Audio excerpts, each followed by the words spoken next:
O maior ponto em relação a essa filosofia do comprar na baixa e vender na alta é talvez o psicológico. E eu diria que é o que a gente está vivendo agora.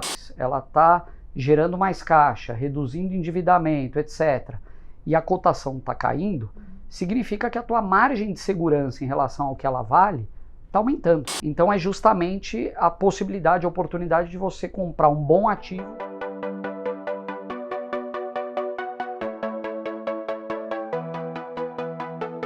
Felipe, o AGF existe desde 2019 e a gente chega então em 24, 25. O que mudou na empresa de 19 para 24 e o que mudou na cabeça do investidor e da investidora nesse período?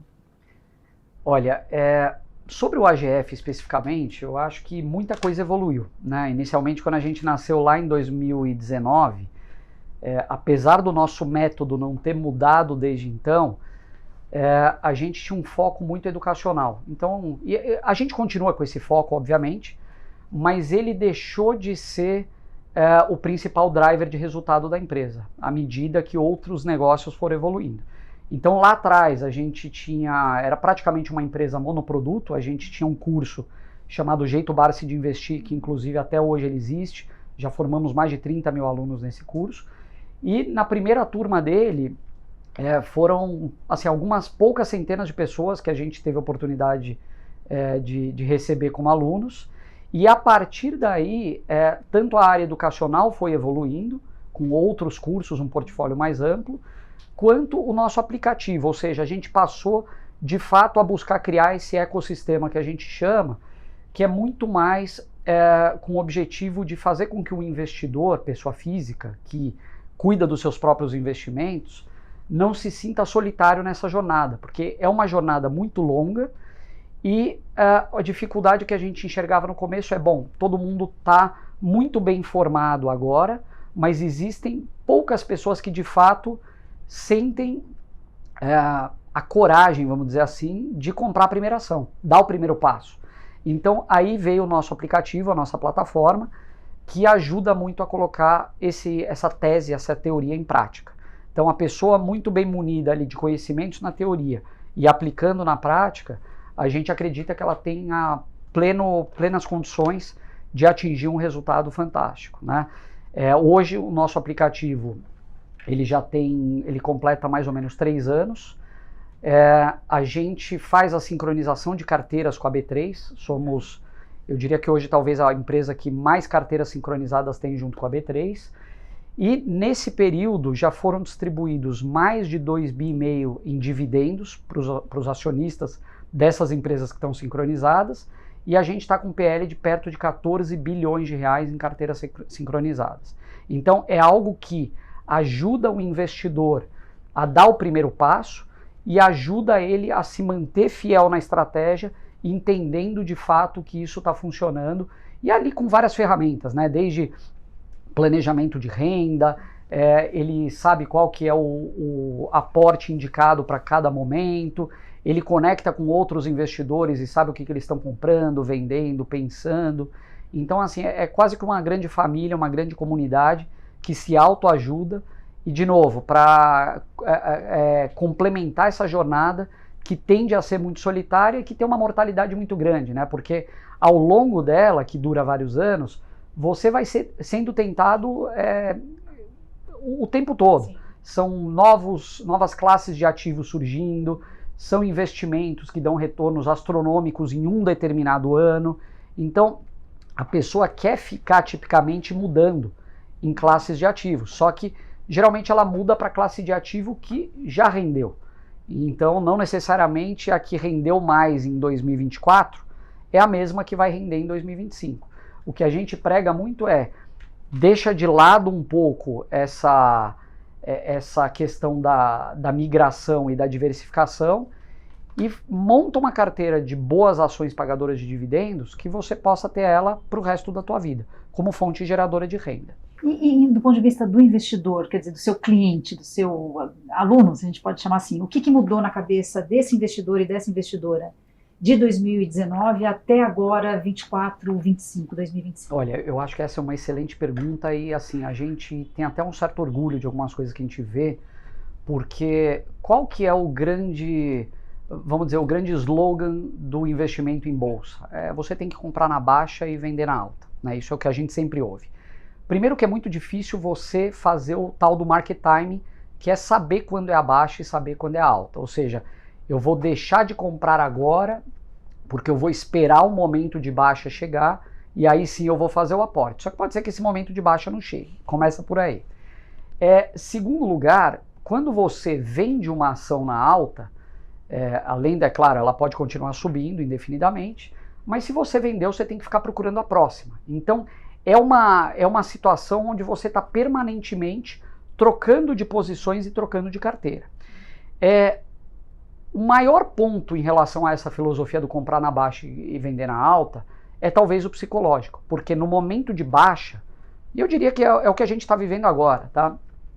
O momento de baixa, geralmente, ele vem como consequência de algumas coisas que estão acontecendo. Então, é um risco macro aumentado, é uma taxa de juros nas alturas, uma inflação crescente, um câmbio depreciado.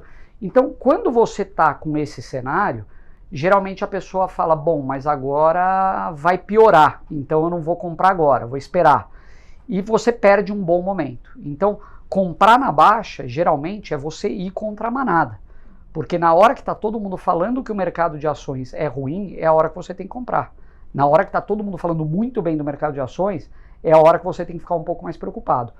Os nossos clientes, eu diria que cada vez mais eles aprendem essa filosofia de ser contracíclico, ou seja, andar contra a manada. Então, no momento como agora, quando esse cliente típico ele vê ações de boas empresas caindo, ele fica feliz. E ao contrário, é justamente quando ele faz o aporte. E por que fica feliz? Porque ele conhece um pouco mais a situação das empresas que ele está investindo. Então, se você tem uma empresa que está melhorando alguns indicadores, ela está gerando mais caixa, reduzindo endividamento, etc., e a cotação está caindo, significa que a tua margem de segurança em relação ao que ela vale está aumentando.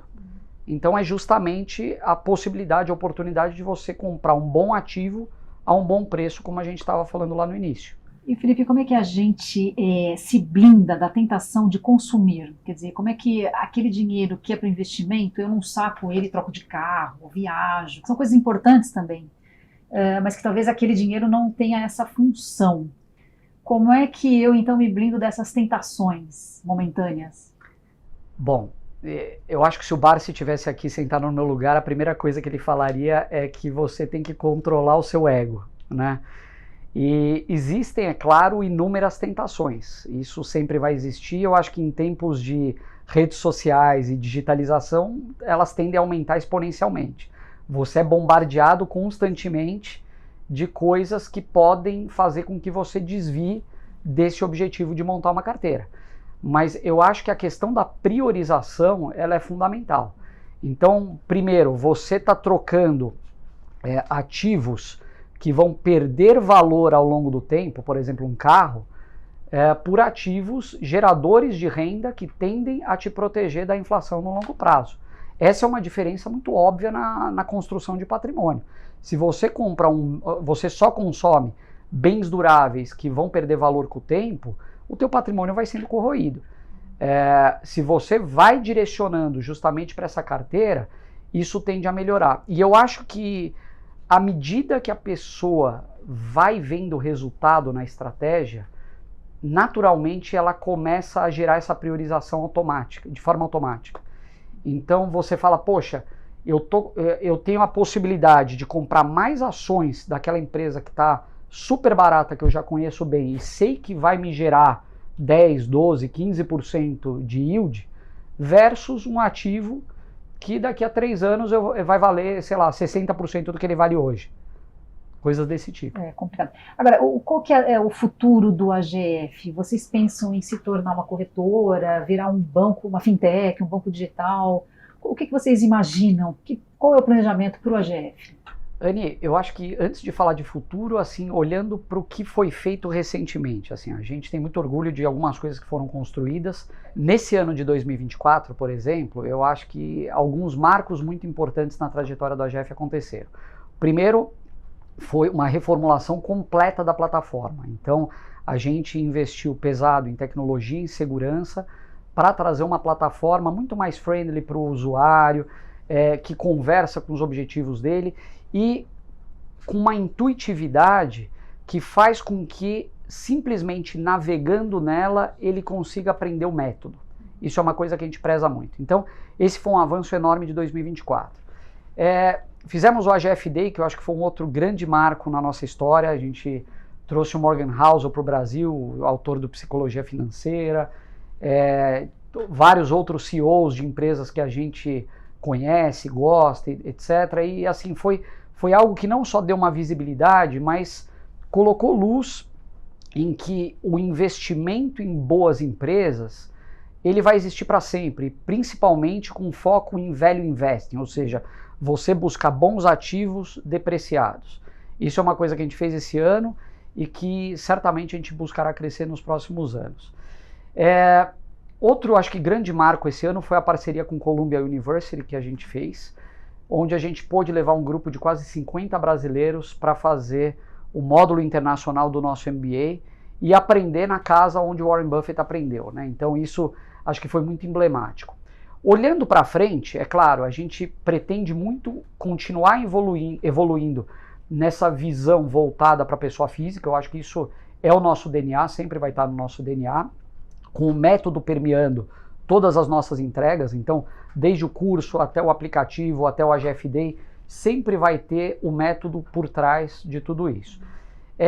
Quando a gente fala de futuro, existe muito sempre uma provocação para o AGF. Poxa, mas vocês vão virar uma instituição financeira, vocês vão ter uma corretora, vocês vão gerir patrimônio de terceiros, são tudo coisas que a gente ouve o tempo todo, são projetos que a gente está permanentemente avaliando, mas uma coisa é fato, eu acho que eu posso te dizer com muita clareza que virar uma corretora não é algo que está nos nossos planos. É claro, a gente tem muita intenção em fazer parcerias com instituições financeiras, temos discutido algumas, mas não é nossa intenção ser uma corretora, até porque a gente entende que existem benefícios relativamente limitados em alguns aspectos, versus alguns custos e estruturas muito pesadas que a gente conseguiria obter muito mais num viés de parceria e JV do que se montar algo do zero ou comprar algo existente.